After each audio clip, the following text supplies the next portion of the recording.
Les hommes en uniforme qui n'est pas encore identifié, Bamoni Bango, Nakatia, Bakongo Kuna. Bon, comprendre que Batu Oyo, Bazalaki déterminé. La capitale congolaise, Kinshasa, a été déjà infiltrée par les gens inconnus qui sont armés. Bamoni, certains hommes en uniforme, non bateau, Bazalaki déterminé. Malheureusement, leur plan a été toujours voué à l'échec. Tu sais que à coup-circuité, tous les complots que ça là, les a coup-circuité par l'entremise de la service d'intelligence. Bravo, coup de chapeau dans Moussala Baosala Malam. Congolais Boka Moité, tu sois averti déjà que beaucoup d'opposants seront aux arrêts. Beaucoup d'opposants, Boka Moité, parce que beaucoup sont impliqués dans le plan Oyo, Balingi Bakoui, sa régime en place. Plan assassinat, plan insurrection. Mais Ali Awa, tu sais qu'il a hérité cette situation par son prédécesseur Kabila qui a fait ça à dessein.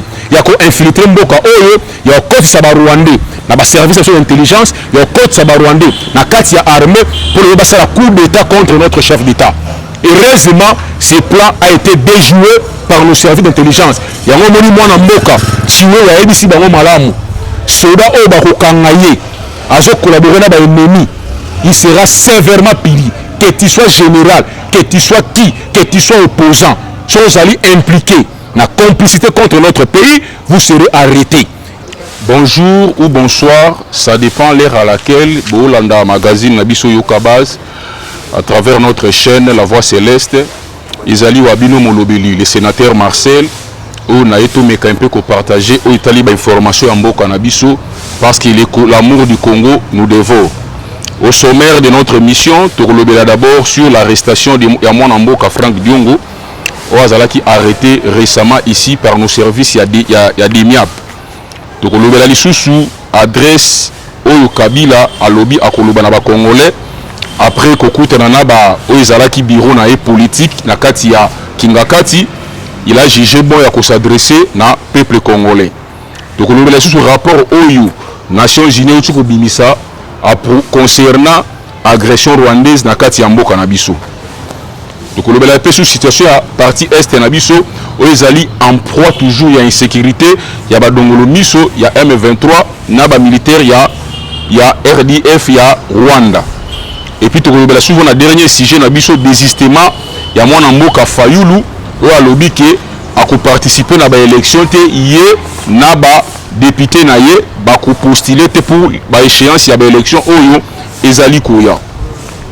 Sans plus tarder to la première point tout ko ba ko énumérer par rapport ya rapport ya ba expert ya Nations Unies après ba enquête les Nations Unies a autre mis sa rapport na yé par rapport à makambo zo le kana partie est na biso. Na kati ya rapport wana ba expert ya Nations Unies balakisi avec des preuves à l'appui qui implication à Rwanda, il y a armée rwandaise derrière les M23. Les rapports disent ceci, les rapports disent ceci, par rapport il y a Makambo qui na la Est depuis le mois de novembre 2022 na avril 2023 va démontrer que non mena qui ba asso na mboka na biso notamment na partie ya Masisi ya Ruchuru na Nyarangongo ils allaient qui bel et bien militaire ya armée rwandaise. Ce n'était pas élément ya M23 mais ils allaient qui élément ya RDF ya armée rwandaise. Bangor mena qui ba asso na mois de novembre 2022 à avril 2023 na axe ya Nyarangongo, axe ya Ruchuru na Masisi asso nyonso wana oyo toyokaki ezalaki mené par l'armée rwandaise.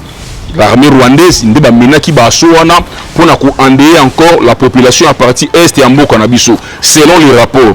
Deuxièmement, les rapports et ko indiqué que mutu o azali commandant ya ba opération ya M23 na kati ya mboka na biso ezali le conseiller spécial en matière de sécurité ya mwana mboka Kagame o ezali James Kabarebe yende azali ko piloter toutes les opérations ya M23 na RDF na kati ya mabele ya Congo ezali mwana mboka James Kabarebe. Et puis les rapports dit encore ceci, ba attaque nyonso oyo tu ko sala ma ces derniers temps na mboka na biso avec toutes les preuves à l'appui ba arme nyonso oyo ezaki saisi par le FARDC ezali bel et bien ba arme wana ya type ya armée rwandaise oyo utilisaka wana toujours na kati ya rapport wana. Cela a démontré ce rapport noir sur blanc l'implication directe ya Kagame na Rwanda na agression congolaise. Chose oyo lorsque les Congolais, notre président Félix Tshisekedi atambolaki de par le monde pour na kotalisa kolakisa bango que non, mon pays est agressé par le Rwanda et Kagame, le monde entier bande ko sala sourde oreille comme si Tshisekedi abande ko ba mensonge. Lelo oyo eza établi maintenant noir sur blanc par les rapports ya experts ya Nations Unies l'implication directe ya Rwanda na kati ya mabele ya Congo pour na ko endayer les populations congolaises ya partie est et puis appui na ye à 100% il y a na kati ya ba mouvement au terroriste M23 au bazali ko endayer la population congolaise. Voilà les rapports a fait mention il y a implication directe il y a Rwanda na Kagame au bandé ko endayer population congolaise kati na mboka na biso. Les rapports aussi a cité nommément Monsieur James Kabarebe Oazali conseil spécial en matière de sécurité ya Kagame yena zalaki chef ya opération ya ba kambu nyonso oyo leka oyo ba bêtise nyonso oyo ba exaction nyonso qui commise par les M23 et l'armée rwandaise na kata sol congolaise ezalaki piloté par mwana mboka James Kabarebe oyo azwaki appui ya général Jean Bosco Kazura Oazalaki chef d'état-major ya armée rwandaise. C'est lui abandé kocha en disposition à mon mboka James Kabarebe ba militaire rwandais où il fallait pas exécuter opération dans la carte ya sol congolais. Azwaki reçu encore appui ya général. Tous ces généraux sont des généraux rwandais. Il y a armée rwandaise. Le général Moubarak a comme nouveau chef d'état-major dans l'armée rwandaise. C'est lui qui a dit au cours d'un discours que mboka na bango ezali muke il faut baya ko bunda na kati ya Congo ezali munene. C'est ce général là que je parle ici, général Moubarak yende la ju commande ya chef d'état-major ya armée rwandaise. Mwana mboka James Kabarebe azwaki sous appui ya Vincent Nyakarundi oazalaki numéro 1 à service à renseignement rwandaise. On comprendre que non ezaki il peut pas bien préparé par l'Occident ba pesi yango Kagame pour na kubuma ba peuple congolais pour na que le Rwanda a exercé hégémonie na ye na kati ya mboka na biso. Bazwaki sous appui ya général Alexis Kagame. Je pense que ce général a la kati ya famille ya Kagame.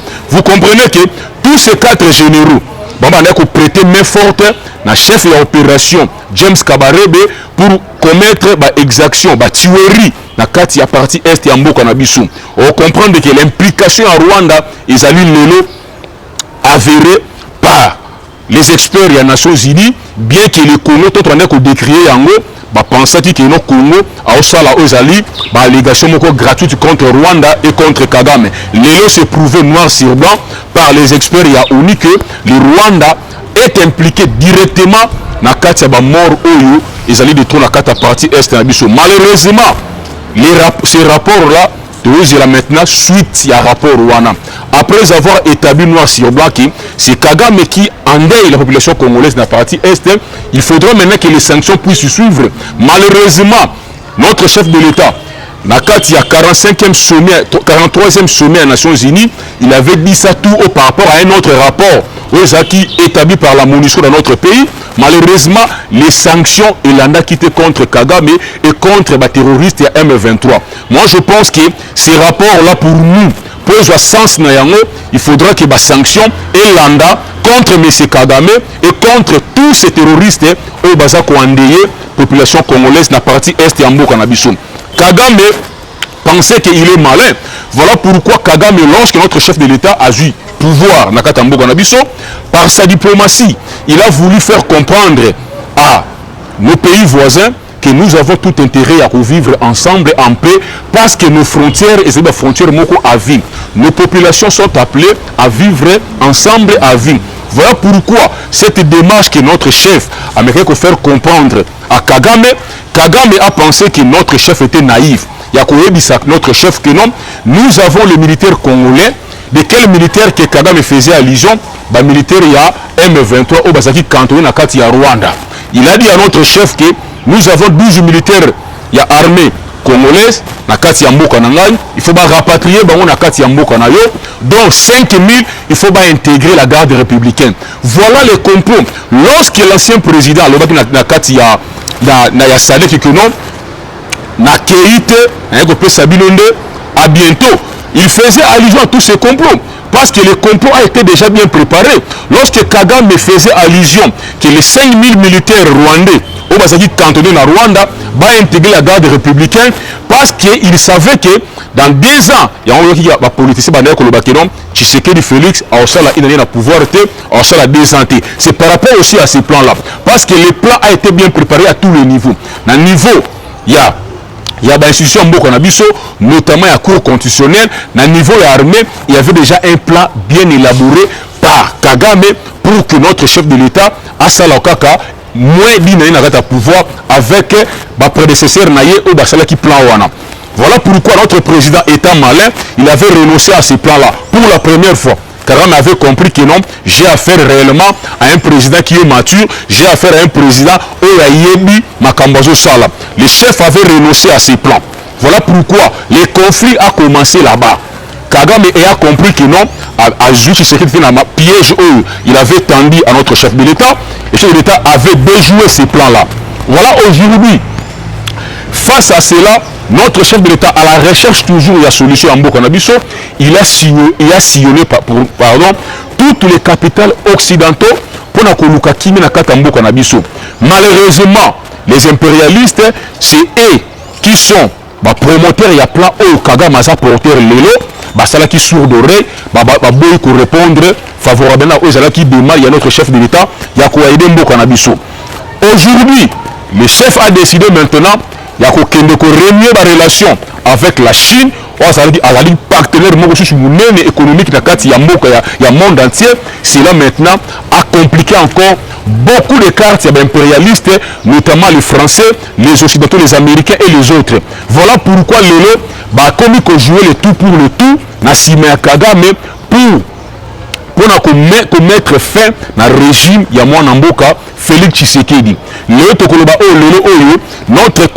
chef de l'État a été victime d'un complot international. Voilà pourquoi la stratégie était quoi? Et c'est là qui va armer, va ravitailler les M23 par des armes lourdes, par un arsenal, il y a logistique conséquent pour faire tomber Goma, où une grande ville, pour soumettre notre président à négocier avec eux. Allez, pour qu'à la suite, Batouara va présenter aux Zali cahier de charge Nabango, il y a Kondima aux Zala qui cahier de charge Nabango, il y a accepter que non, le militaire rwandais au Basabek Bundanakati M23 va intégrer l'armée, va jouer encore, va grade, il y a l'icolo, va généraux, va colonel, pour que parti civil va intégrer la institution en Mboka. Voilà chose qui n'a pas réussi parce que les FARDC, Bazalaki Ozage, va réussir à mettre, à contenir tous les assauts il y a M23. Voilà la stratégie et qui a échoué. Bien que va baisser les bras, va continuer par la bénédiction à France et aux États-Unis. L'autre monde va maintenant va comprendre que non, ces plans va mettre en et s'inviter. Maintenant, va changer de formule. Voilà pourquoi le monarchie va bengi. Certains leaders de l'opposition vont présenter bango nouveau plan où ils qui maintenant il y a quoi sa régime à partir de la capitale il y a biso à Kinshasa. Tant que le que non les soi-disant opposants ça la G ya ba ennemi il a quitté le que réellement bateau oyo tant que na Kinshasa pour lancer l'activité na bango notamment les marches et les meetings ils ont pour un seul objectif, ils ont qui a recours sa régime parce qu'il n'a qu'à sa ville à Kinshasa, ils sont déjà là-bas, infiltré, qui déjà awa, le modèle et tout consort, ils allaient toujours, ça fait partie toujours, il y a plein de occidentaux, on va faire porter à soi-disant opposants qui prétendent diriger le Congo demain, malheureusement, ça la G à ennemi. Le lot pour comprendre que, tout est comme Sabino awa que, Raki Mwana Mboka, Franck Diongo na service na biso ya année. Une certaine opinion pense que arrestation wana ezali arbitraire. Nous disons non. Les Congolais doivent comprendre une chose. Les opposants congolais ont l'habitude de se victimiser pendant qu'ils naissent opposés à actes anti-patrie. Vous devez comprendre que non, nos services d'intelligence, notamment l'ANER, la DENIAP, d'abord par définition, la DENIAP veut dire quoi? Détection militaire des activités anti-patrie. Ce que mon DENIAP interpellé, c'est qu'ils ont opposé contre la nation, comme Franck Diongo. Nous sans ignorer que récemment Salomon Skadela, conseiller spécial, il y a Moïse Katumbi. Beaucoup une certaine opinion créé qui n'a acharnement. Les pèse nos services raison. Après les interrogatoires, il y a moi Salomon Skadela. D'abord, j'aimerais dire que lorsqu'il a été arrêté à l'aéroport Yandjili, en lui, on avait trouvé 4 téléphones. Donc, 2 téléphones appartenaient à Moïse Katumbi, 2 autres à Kiaïe. Maintenant, nos services, parce que Bandakala, nos services collaborent avec les services société de télécommunication en Boganabiso. Qui na niveau il y a société de télécommunication, ministre va relever sur l'appel, il y a la communication, le téléphone et ça là. Mais c'est là qui est scandaleux, comme on a la conversation. Il y a soi-disant des opposants au Congo, ils communiquent avec les ennemis, il y a Moka Ozalaki, les M23 Ozalaki. Kagame et d'autres officiels rwandais Oyo Banamboka Salomon Skadela na Katumbi en conversation na bango pour reconnaître le régime il y a Félix Tshisekedi. Voilà pourquoi nos services Tango Salomon Skadela passé là interrogatoire monsieur tu as tout intérêt à collaborer avec la justice Soko Lingi Ozala MP sur le Lingi impose à la laisse, essayer de collaborer avec la justice et aux amalams pour la vie politique, il y a lobby. Et le monsieur était d'accord, il a collaboré avec la justice. Il a passé 3 interrogatoires. Parmi ces 3 interrogatoires, il a qui filmé. Yemoko Salomon Skadela, il a avoué le complot qui s'est tramé par ces soi-disant opposants. Il y a beaucoup de beaucoup de bruit avec leurs journalistes au Bazali, incapable de démontrer les preuves contraires à Salomon Alobi. Salomon Skadela, il a cité à 3 reprises Mwanamboka Franck Diongo. Franck Diongo serait aussi impliqué dans Katia complot au préparé pour renverser le régime Tshisekedi et le gouvernement congolais. Mais je pense que Mwanamboka Franck Diongo n'est pas sa première forfait. Vous vous souviendrez, Bolanda, déclaration Oyo, Mwanamboka, président MDK à Salaki, Alobaki par rapport à Franck Diongo. Franck Diongo, à Salaki, agent service et intelligence Yamboka Nabiso, depuis l'époque de Mobutu.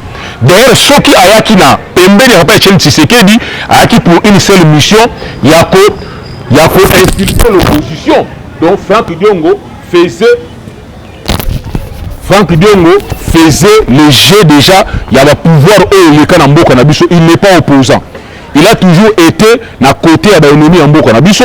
Il avait infiltré l'opposition en son temps avec le fait Etienne Tshisekedi pour l'information à l'opposition comme on a pouvoir. Il n'est pas dans son premier forfait. Donc c'est un monsieur d'abord très dangereux.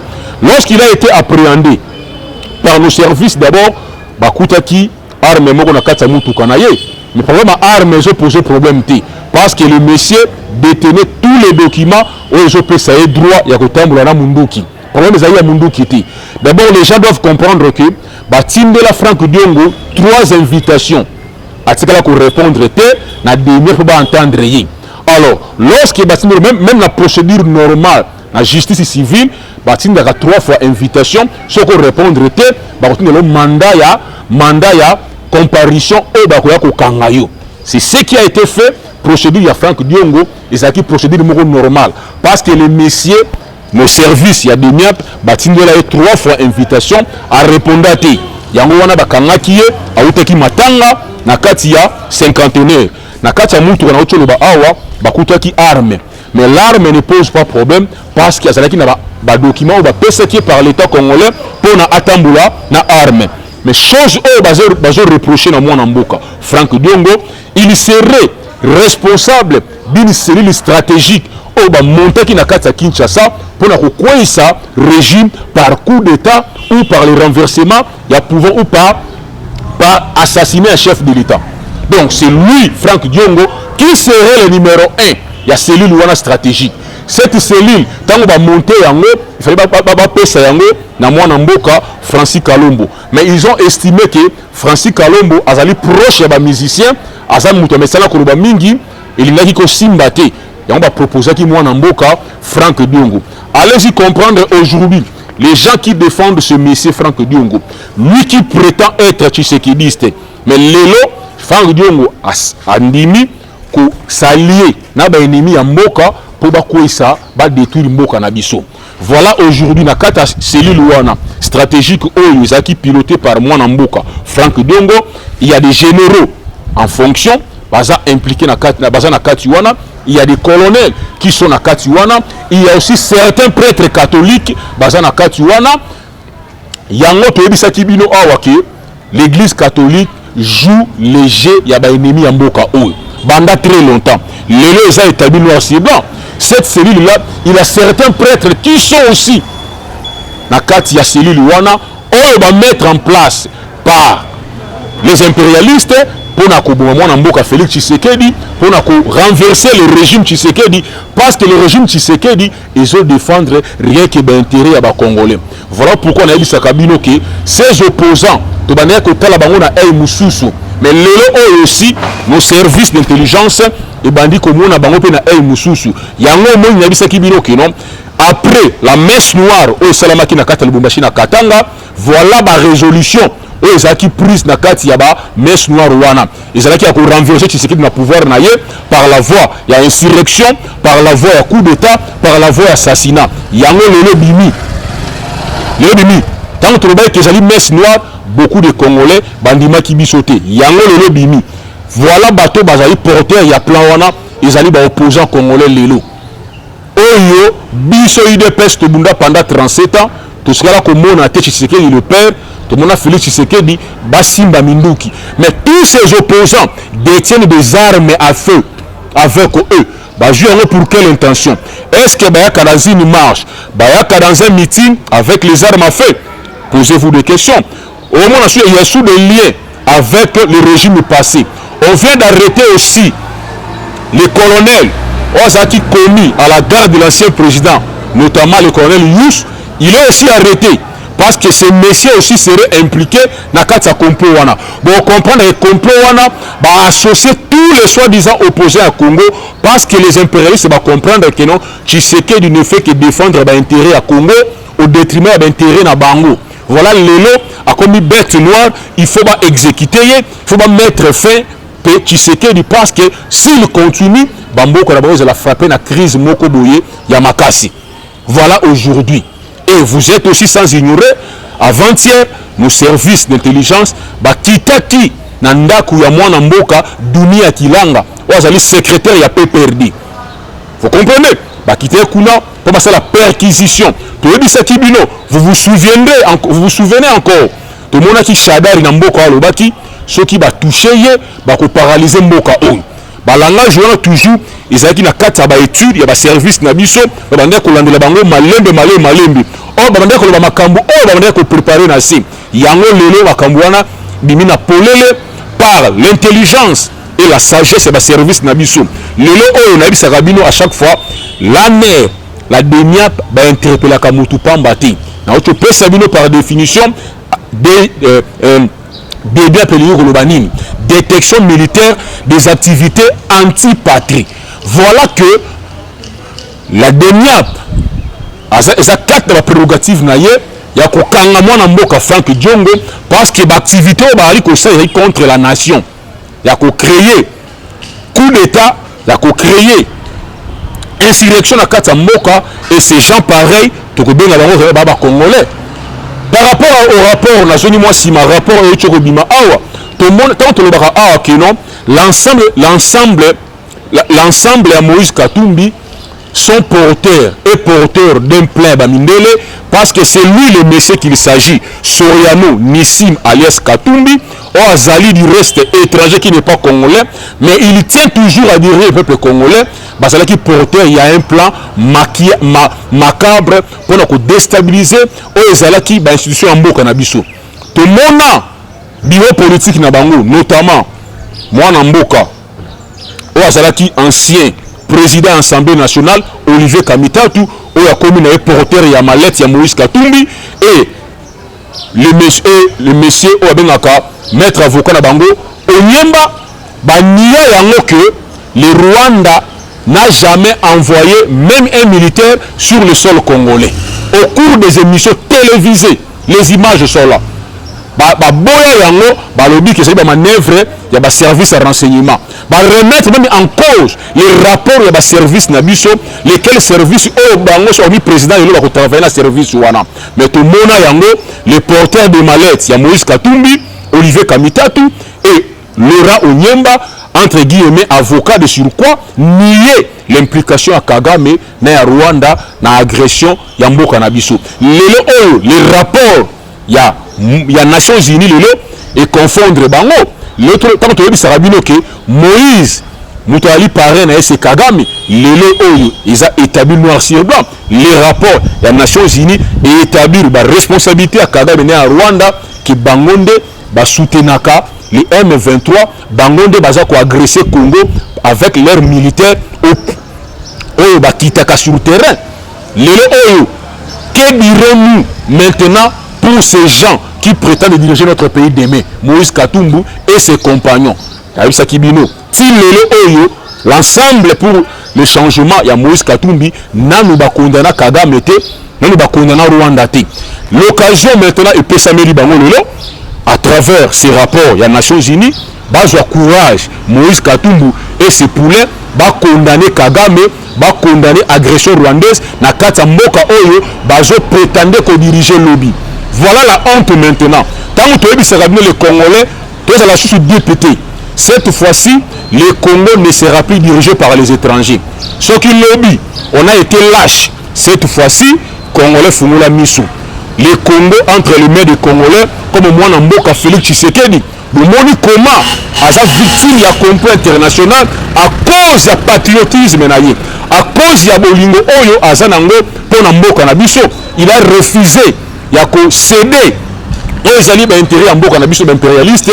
Il y a bazo concocté un complot au niveau des États-Unis contre moi Mboka Félix Tshisekedi. Il y a un Katumbi akenda ko engager un cabinet na kati des États-Unis avec des sénateurs, quelques sénateurs américains pour porter voix naïe à diriger Congo. Chose au biso ba congolais pour admettre ngo ata mukete parce que Katumbi n'est pas congolais, il y a 1%. Les Congo aux Congolais. On a révélé une chose. D'abord le mot Zaïre et Outawa. Quand on dit que Mboka est victime d'un complot. Mboka est victime d'un complot international. Et puis que les malheurs y a Congo d'abord est spirituel. Avec comme physique. Parce que c'est le spirituel qui dirige le physique. Tout ce que les gens dans le Mboka la biso et les reflets il y a eux spirituel. Parce que le mot Zaïre et le bignonso. Zaïre veut dire quoi? Zaïre veut dire Z, zone A, africaine, I, internationale, R, réservée et aux étrangers. C'est ça la vraie définition spirituelle. Il y a Zaïre. Il y a un Mobutu qui a imposé Komboana sur le plan spirituel. Il y a un Mobutu qui a dit après moi c'est le déluge. Oui, c'est vrai. Parce que le Congo a été déjà vendu sur le plan spirituel par Mobutu. Il y a un moment qui est Mobutu.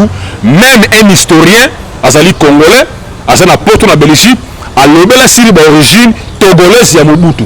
Et puis c'est vrai. Deuxièmement, tous les vrais Congolais, les dirigeants Mboka Oyo, sont toujours victimes d'assassinats, notamment Mouzé Kabila. Pourquoi vous me l'avez? Parce que le Congo est considéré comme une poubelle, comme un dépotoir qu'il faut imposer toujours les étrangers. Il y a les impérialistes, notamment les Occidentaux, à tout prix imposer Biso Katumbi qui lui reste n'est pas congolais. Mais comment certains Congolais naïfs, à cause des billets verts, ils ont la souveraineté en Mboka à cause de l'intérêt de bango égoïste. Chose où biso ba congolais to permettre yango te. To yebisa kibino awa ba congolais ba fungola misu. Batu o bazana da baza porteur ya plan moko machiavélique contre notre pays. Yango le bimi libanda moi Salomon Skadela abimisi ba vérité ya ko citer moi na mboka Franck Diongo boka moite lobby ceux qui va interpeller ou va arrêter encore Soriano Nissim Katumbi pour crier dans acharnement parce que les politiciens baza bakanisi ki bango bazalaka en marge ya justice. Or non, tout Congolais est égal devant la loi, que tu sois opposant ou pas. Malheureusement les opposants congolais veulent toujours manipuler une certaine opinion. S'il a commis des infractions à droit commun, ce qu'on a trahi le mot qu'on a eu a crié dans acharnement. Et l'autre moni, qui a dilapidé 5 milliards de dollars pour 10 projets lorsqu'il était Premier ministre, Mbongoana et Monanati. Lorsqu'il est interpellé à la justice, il a béni certains journalistes au Bazali en connivence avec les ennemis pour leur dire que non, Nazali est acharnement contre moi. Et ces journalistes, ils ont même des questions à poser. Par exemple, Mbongo Obapesaki 550 millions de dollars pour la réhabiliter l'aéroport Yanji le Kindawa. 120 millions pour la fibre optique Kindawa. 285 millions pour le projet Bukangalo de Kindawa. Tout ça, les Congolais n'ont pas droit à Koyeba place Mbongo na Bango Kinda. Non! Alors, ceux qui vont interpeller Moutou Bongo, il a béni certains journalistes, au bazar aussi moins intelligents, pour la Bango que non, ils allaient acharnement. Mais vous posez une question. Où sont les 5 milliards de dollars au Bachak la disposition de la justice? Mbongo Nabiso, il y a Bukangalonjo, il y a fibre optique, il y a Nini et Kewapi. Banamboka, tu l'as Mouki, Toyoki, M. Kabila, a béni ici, les collaborateurs naïe, pour na koyebisa bango que il va faire une adresse na peuple congolais. Vraiment pour na biso ils ont sans objet. Mais tu le M. Kabila. Tu as fait 18 ans dans ce pays. Attends mon côté au peuple congolais. Peuple congolais oh lelo faire souffrir pendant 18 ans. Lelo oh tomoni Kabila prend le luxe. Il y a continué à émissaire na ba capitale occidentale ko accuser moi Namboka Félix Tshisekedi comme quoi Tshisekedi est dictateur, Tshisekedi a privé de la liberté naïe. Il a dit beaucoup de choses. Le ba émissaire na partout, mais je me suis posé la question, est-ce que Kabila azana ba conseiller à Malam, est-ce que Kabila lui-même, est-ce qu'il réfléchit vraiment? Le celui Kabila avant de calmer na kati ya mboka oyo ezali grâce ya Félix Tshisekedi na mboka oyo avec tout le mal oyo a causé na peuple congolais. Lelo Kabila alina comme donneur de leçon ya koyebisa biso que Tshisekedi est dictateur. Mais Kabila, tu dois être sérieux quand même, monsieur. Il faut être sérieux. Ce n'est pas à vous ya koyebisa la donneur de leçon. Lelo oyo où est Arma Tungulu? Toi qui es démocrate, où est Arma Tungulu? Où est Thérèse Kapangala? Où est Rossi Mukendi? Où est les combattants de l'UDPS qui ont été calcinés en permanence? Awa, et le Kabila comme donneur de leçons. Je suis désolé de le dire.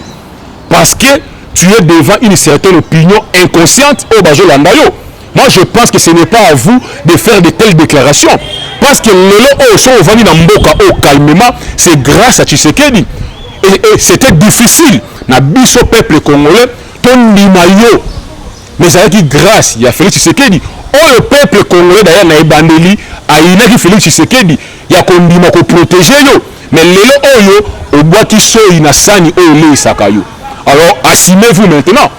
Tu dois t'assumer maintenant. Comme toi tu as estimé que Félix est un dictateur, voilà maintenant tu vas t'assumer. Tu vas t'assumer. Na bateau bazo rendre un mauvais service l'entourage na yo, tu vas répondre de tes actes.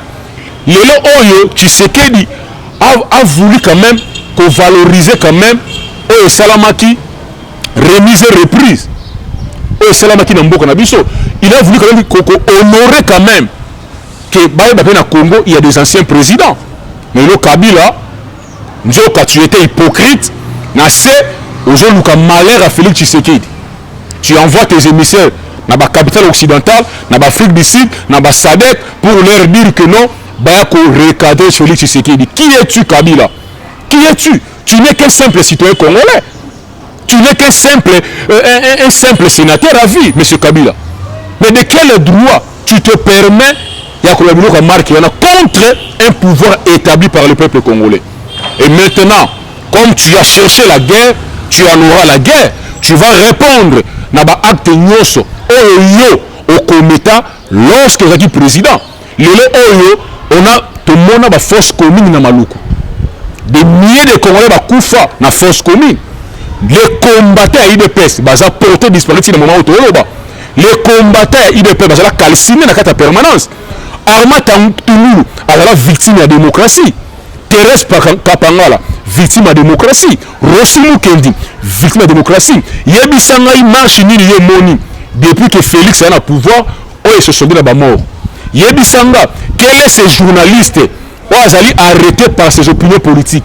Pendant qu'à ton époque, M. Kabila, tu as traqué les journalistes, tu aurais tué certains journalistes. Tu avais misé la presse congolaise. Mais le commis d'honneur de leçons, assumez-vous maintenant. Parce que c'est Tshisekedi qui vous protégez. Malgré la bavure au comité dans Moka, tu as vendu ce pays au Rwandais. Tu as signé des accords. Le 23 mars 2009, il y a côté Kamboko dans le Rwandais. Mais lorsque tu as souffert dans Moka, c'est à cause de vous. Est-ce que c'est à vous la sécurité dans Moka Kabila? N'est-ce pas, c'est vous qui êtes la pièce maîtresse de M23 dans ce pays? C'est vous qui êtes le numéro 1 à infiltrer Mboka par les Rwandais. Voilà aujourd'hui, assumez-vous maintenant. Il y a qu'on répondre de tous les actes opposés à la Kati Mboka. Il y a des forces communes, il y a des Congolais qui ont koufa la force commune, il y a des Thérèse Kapangala, il y a des Rossumou Kendi, il y a des combattants qui ont koufa. Certains ont porté disparu dans Mboka sur ton régime. Mais je pense que le régime de Tshisekedi, dans le moment où toujours combien la presse est libre, malheureusement, la presse congolaise va se confondre liberté et libertinage. Toujours on a certains journalistes insulter le chef de l'État à la longueur de la journée. Aucun d'entre eux a inquiété. Aucun. Mais à ton époque, combien de journalistes va koufa? Franck Ngiki va koufa la nini. Va koufa la nini Mboka où? Ce sont des journalistes. Ce sont des journalistes. Tout le monde marche Salami Awa. Malgré que l'opposition détenait les armes à feu et les armes blanches, tout le monde n'est aucun mort. Tout le monde n'est aucun mort. Mais quand tu parles de dictature, tu évites le mot de dictature par rapport à quoi? Moi, je pense que tout ce que tu fais, tu dois être responsable de l'acte aux opposés dans Katamboka. Voilà pour Awa, son chef de la sécurité, colonel Yous, a été arrêté par les demiables. Parce qu'il aurait aussi des implications dans Makambo Oyo et l'Ingeko Salama, il y a coup d'état dans Mboka Nabiso Oyo, les impérialistes préparés par l'entremise de l'opposition et certains prêtres et l'église catholique. Alors, ces colonels-là seraient aussi impliqués. Voilà pourquoi il a été arrêté. Maintenant, c'est toi, le monsieur et le PPRD, Bakoye Bisabiso, ceux qui colonel Wana, Père qui impliqué, et puis Nana Mandata qui est. Voilà aujourd'hui sur la Congolais, Mboka Nabiso, et sa victime ya Copo international. Franck Diongo bakangiye pour na arme détention à arme parce que par rapport à arme Franck Diongo azana yango azana ba document en bonne et due forme. Bakangiye parce que Salomon Skadela aurait cité son nom en 3 reprises dans l'interrogatoire que Franck Diongo azali responsable à une cellule stratégique au Bamontaki pour na kokoya sa régime à Tshisekedi. Pour commettre coup d'état. Voilà pourquoi, voilà les motifs. Il y a arrestation, il y a Franck Diongo. Bobo Sanate, Franck Diongo serait déjà un infiltré dans l'opposition depuis l'époque de Mobutu. Batindaye a infiltré l'opposition. Au côté, il y a Mwana Mboka, Tshisekedi le père, pour la formation opposition, pour le régime. Même le temps au Kabila Kangakaye, la vraie raison est à Wanate. Parce que Franck Diongo rendait des services toujours. Vous comprenez? Donc c'est un monsieur très dangereux. Voilà, aujourd'hui, il est aux arrêts. Nos services, bravo à nos services d'intelligence, ils allaient en air et béniable. Et bien, non, ceux qui en air a interpellé Moutou, ceux qui béniable interpellé Moutou, c'est que besoin de détenir des informations vraies et vérifiables. C'est ces services, par rapport à la situation à Est et en Bourg-en-Abisso, les impérialistes, par l'entremise de Kagame, ont joué le tout pour le tout. Malheureusement, basalaki ba assaut à certains territoires nabiso bakuta une contre-attaque foudroyante ya ba FARDC.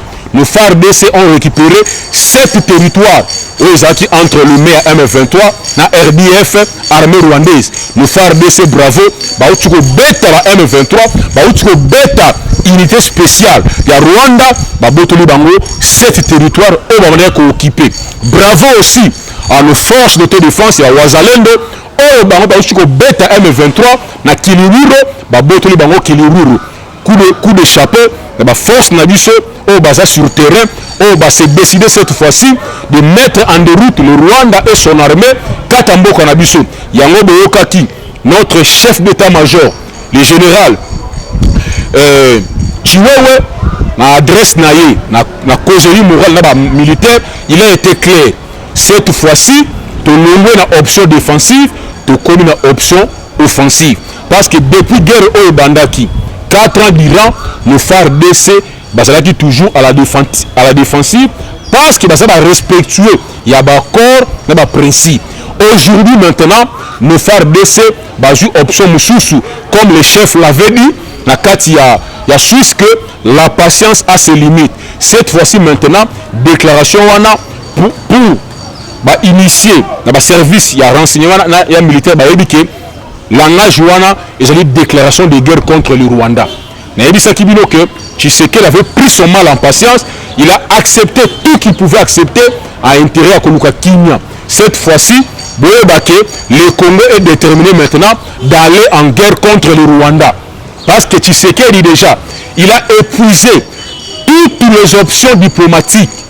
Mais décider il y a monde oh basali sourd d'oreille donc on va surtout dénoncer le sous complot oh la France zali kosala to moni la France atindi émissaire na kata Angola pona ko gangela le président angolais ko senga ye kino l'Angola atindi ba militaire na été na cadre ya SADC batindi encore un autre émissaire na Afrique du Sud pona ko lobela président Ramaphosa que les Sud-Africains basi na militaire était na cadre ya SADC.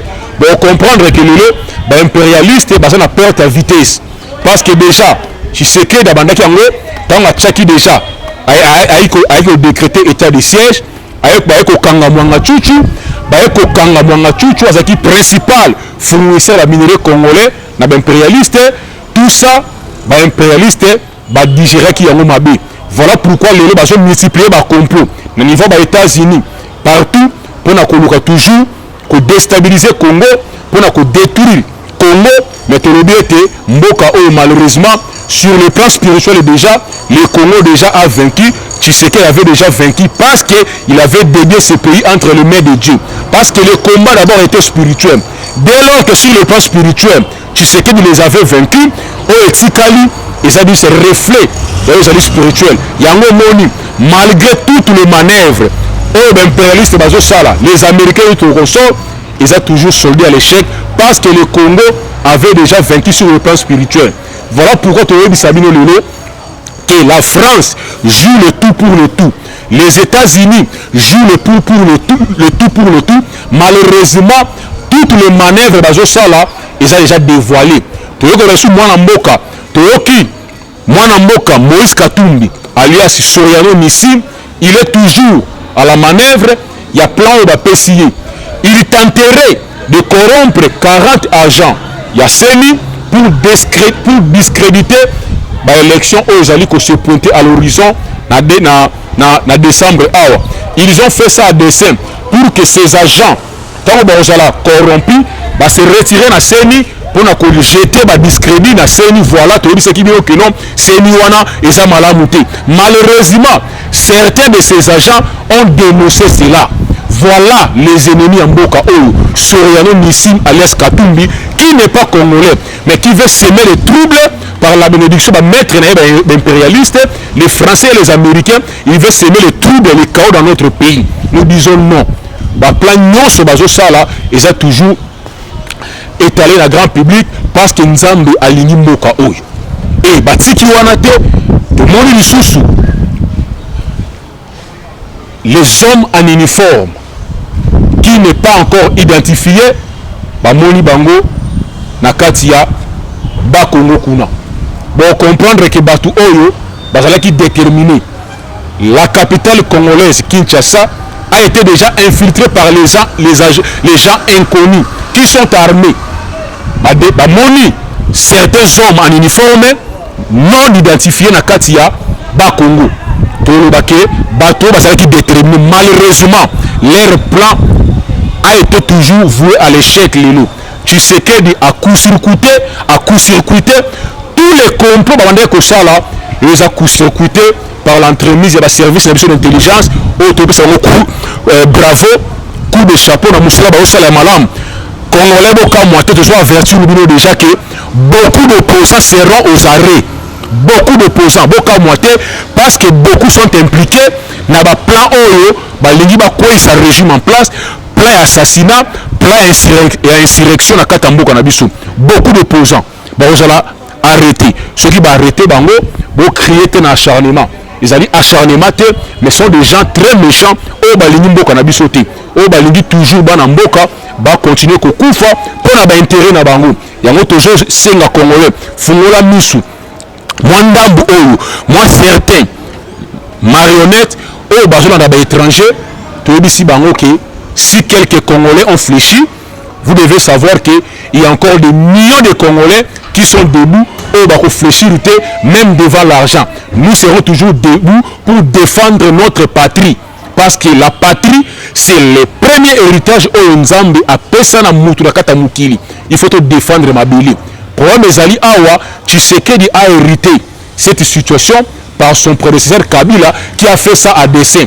Il y a infiltré Mboka Oyo, il y a Côte Sabarwandé, dans le service d'intelligence, il y a Côte Sabarwandé, dans le cadre armée pour le passer la coup d'État contre notre chef d'État. Heureusement, ce plan a été déjoué par nos services d'intelligence. Il y a un moni mwana Mboka, si vous avez ici dans Malamu, Soda Oba Kangaye, Azo collaborer avec l'ennemi. Il sera sévèrement puni. Que tu sois général, que tu sois que tu sois opposant, si vous allez impliquer la complicité contre notre pays, vous serez arrêté.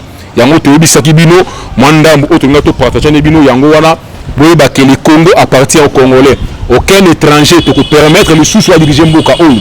Katumbi s'il veut être président, a kende na Rwanda, a kende na Zambie, a kende na Israël, na Mboka papa na bango. Na Congo, il ne sera jamais président. Ceux qui certains Congolais naïfs qu'ils sont, va soutenir il y a encore d'autres Congolais au bazar debout va soutenir kai atamu kolomo côté. Il y a vraiment lelo bayaki awa lors de leur marche, il y a le 20 mai on mona ki ba pesa ki mbongo la population ya Sirima okuna ba na marche ba $20 population na yo ba comprendre balobi jamais nous allons encore soutenir les étrangers. Bazwa $20 balia, bazwa ba effigie à Katumbi, ba drapeau à Katumbi, ba tumba yango. Pour vous dire que les Congolais ne plus deep. Peuple à comprendre que non, nous devons soutenir mon Mboka Félix Tshisekedi par rapport à l'amour à Congo, par rapport à sens à patriotisme et à Zobunda pour na Congo. Du reste, Kabila a se préparé maintenant comme il est. Tshisekedi a protégé contre les impérialistes d'ailleurs, contre la CPI. Il a voulu maintenant poignarder mon Mboka Félix dans mon Congo. Il doit assumer de ses actes. Parce que Toyebi déjà, il avait reçu l'ambassadeur des États-Unis Panaï. Il avait reçu l'ambassadeur de Suède Panaï. Masolo Tobe Babetaki, Yangoyo, Ali menace la adresse na peuple congolais. Mais aïe, que peuple congolais, j'ai la adresse Wanati. Pour ça, sans objet, Azana et Loko a Koebi Sabisoté. Parce qu'il a eu à diriger ce pays pendant 18 ans. Tiki biso na kata malheur na kata ba souffrance oyo ezali Kabila. Donc qu'ils n'attendent pas qu'il ne pense pas que le peuple congolais ba ozela ya loba yokai. à moins que ces flatteurs wana eux baza autour de lui eux bazo landaye mais plan na bango compagnon so basalaki eza déjà déniché toyebi yango monaki l'église catholique a par tous les moyens à réconcilier Katumbi na Kabila parce que il y a un plan en gestation contre la nation. Malheureusement ce plan a échoué et nous disons à l'église catholique vous avez échoué, ce pays est laïque, bon on a monopole na mboka oté et votre plan peuple congolais à comprendre yango l'église catholique joue pour les impérialistes pendant plus de 3 décennies azara toujours na côté ya mabe ya mboka na biso pour na détruire mboka oyo. Malheureusement ce plan a été déjà déniché et puis il a voué à l'échec. Et c'est là qu'il y a bino mwana mboka le sénateur Marcel na qui to partager na bino ma matali mboka na biso to meki ko partager ba o ba on a besoin ya ko joindre nga mon numéro c'est le plus 243 81 52 99 123 plus 243 81 52 99 123 bobo nabiso. Il y a d'autres informations pour continuer même les bandes à caméra. Nous allons là pour défendre toujours l'intérêt en Mboka Nabiso car l'amour du Congo nous devons. Ils ont abîmé le sénateur Marcel. Tout à la prochaine émission. Bye bye.